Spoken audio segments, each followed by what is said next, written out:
Welcome back to Goldcrest Valley, guys. We are here for another abandoned property, and we loaded up this new skid steer. We're renting it out from Arbol Garden Center here in town, and we got to head out to the countryside to clear out our newest abandoned property, which is a collision shop. So a collision shop is where a vehicle goes whenever there's an accident or a vehicle's in terrible condition, all the parts fell off of it. It basically needs fixing. So that's where all these vehicles go to get fixed. Back in the day, it is abandoned since. And it's quite far out of town, so we're going to be taking quite the haul. But this Bobcat's going to be used to maneuver through the yard because there's a lot of junk around the area, and we got to clean it up, make it look nice before we can sell the property for some cash. But we got the F450 with us again. Well, let's not waste any time, and let's head on out there. Hopefully, we can find some vehicles. That's our goal when we go abandoned property hunting, is to find some rare old classic vehicles. Now, some of them are new. Some people use these abandoned centers as almost a storage for their own vehicles. So sometimes, if we do find newer vehicles, we still get to keep them since they're on our property. Because when we sign off on a property, we get everything that is existent on the land. Even if it's not a vehicle, register the property, we get to keep it. But I will meet you guys at the property. We got a 45-minute drive, so not too far. We're going to go through the mountains over there, and then we'll be there. But before we do, guys, make sure to hit the thumbs up button down below if you like abandoned property videos and you want to see this series continue.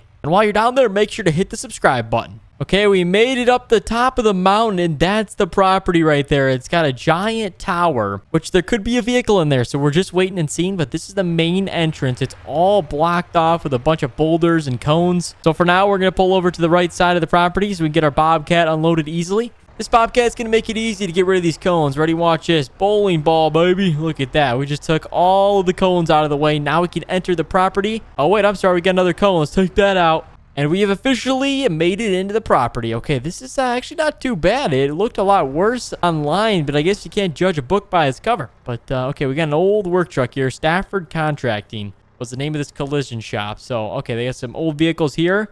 This is the main shed. Looks pretty rusted on the exterior of the building, but it is built out of metal. So this thing must be strong for being, 50 years old. But let's go check out the office. We need to find a key because there's this one lock right here. There's no way of opening it without a key. We're going to look around the property. Hopefully we can find this key. If we don't find the key, we'll have to use force. But all right, there's a little cabinet right here. Let's see if we can find anything. Okay, empty. Nothing in there. Oh, I have an idea. Underneath the cushion. Oh, I found it. Oh my gosh. I got the spare key, guys.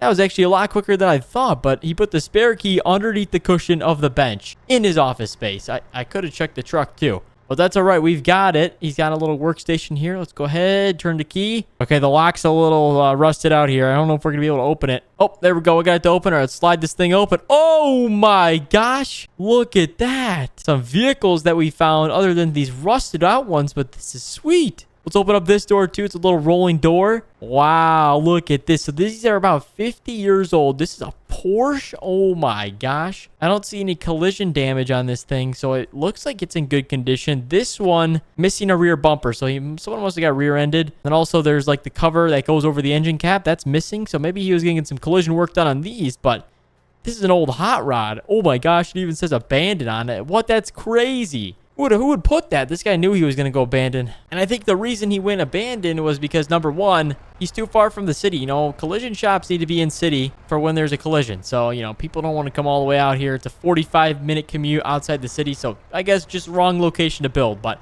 we actually have to grab the battery charger out of the truck, and we're going to try and get these things running here. There's no lights, so it's going to be a little dark in here to try to get these things running. But I'm going to run back, grab the battery charger, charge these things up, and then we'll try and get them running and then go take them for a little ride, and then we're going to sell them. All right, I got it running here. So we're going to hook up the battery charger to the hot rod because it seems like the easiest to access right now. We'll do the Porsche next, and okay, let's go red. Perfect. Okay, it's all hooked up. Let's jump in. We'll try and turn this thing over. Oh, okay. We got an RPM display here. So it looks like the gauge is turning over, probably from the pressure of the fuel in the line. But there we go. Get it running. Come on. No way. Okay, we had it on supercharge on the battery charger, and it actually started right up. That's awesome. So yeah, on the battery charger, we have this super cool thing where like surcharges the old battery. It could die though, so I'm gonna probably just leave this thing running. But the battery is not gonna hold a lot of power. It's going to be temporary. I just know it because they're so old, but here we go. Let's drive over these rocks right here. Let's take this thing for a little rip, see how it does. Oh my gosh, it needs a steering alignment. Look, I can't even steer the thing straight. As soon as you try and keep it straight, it goes like left. Oh my gosh, this is crazy. But it runs good. I mean, it's got a lot of exhaust. Sounds like a hot rod. It's got the racing stripes, and it looks good in the sun, too. This is like a bright yellow. Very, very cool. All right, let's head on back to the shop. We need to work on that Porsche as well. Try and get that thing running, and then we'll be pretty much good at this property. But I'd say since we spent $280,000, I'm not sure on the value of these vehicles yet. So we're going to have to go and trade them in and see what they're worth. But I'm hoping we can, sell them for like 500-600 grand. I don't know. I'm keeping my hopes high for that Porsche. That thing looks pretty rare. But here we go. We're actually going to load the hot rod right up on the trailer, and that way we can take it in for trading in. But I don't know if the width is going to work on this thing. We'll have to see. And then for the Porsche, we're going to get an enclosed transport because I want to make sure that thing doesn't have any rock chips or anything on it. It looks pristine. I think the guy was doing some paint work on it. So, all right, we're going to take that thing in. Let's go charge up the Porsche and get that thing running. The RWB, the raw welt something package. So it's a wide body kit, it looks like. It's a special edition one. You get the red interior racing bucket seats. All right, here we go. Get it on surcharge. Fired up. No way. The thing started no problem. Okay, this is awesome. We aren't having any problems. Let's back it out. It is a manual, so we'll go throw it into neutral first. Ooh, yeah, it's a little tough to shift. Oh my gosh. I think it's gonna need a little bit of a tune-up. And also, it's super low to the ground, so we gotta go around these rocks so that we don't cause any damage to the front. Okay, these rocks will be fine, but let's just take it easy. Okay, now we're onto the street. Perfect. All right, let's hit it, boys. First, second. There we go. Jeez, this thing is ripping. This is just second gear. Third gear. Oh my gosh. I think this is a 7-speed, but oh, wow. This is so fast. All right, downshift. There we go. Brake. Oh, let's spin it around. We're already down back in the city with this thing already, but we don't want to get any rock chips on it. It looks like it's in pristine condition and in the sun. Since this thing was kept inside of a shed, it doesn't have any paint damage, so it looks like it'll be all right. To sell, we won't have any fading of the paint. The blue looks amazing. So, all right, let's rip this thing out back, and I'll meet you guys. And we're going to head down to M3 of Goldcrest and try and sell these things. So, I don't think there's anything else to explore here. We're not going to do anything with the rocks or the cones just quite yet. We might actually take some of these cones for now. We're going to take some on the trailer with us, because why not? Free cones. And also, I found out that there's a farmland back here. Someone owns a farm. And the person that, owned this property before us, they didn't want to sell it to them, which is surprising, but they sold it to us because we're an abandoned entrepreneur. But, yeah, we're going to go ahead and probably sell it to this farmer maybe over here. They want to convert this into a field. So, we're the only one in the middle of it right now, which kind of offsets the straight lines part. But, yeah, that's it for this property. Let's head into the city and see what we can get for the value of these vehicles. Okay, we got this thing off the trailer. Let's head on over to get an appraisal done on this thing. See what we can get it for.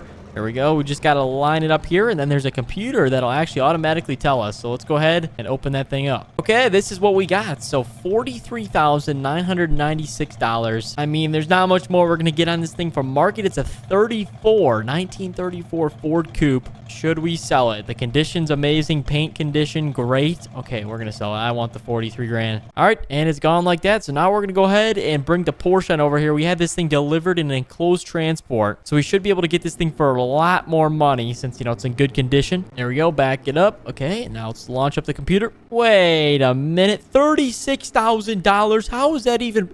This is a Porsche. Wait, did we find a fake Porsche? No, there's no way. Hold on. Let me check the VIN number.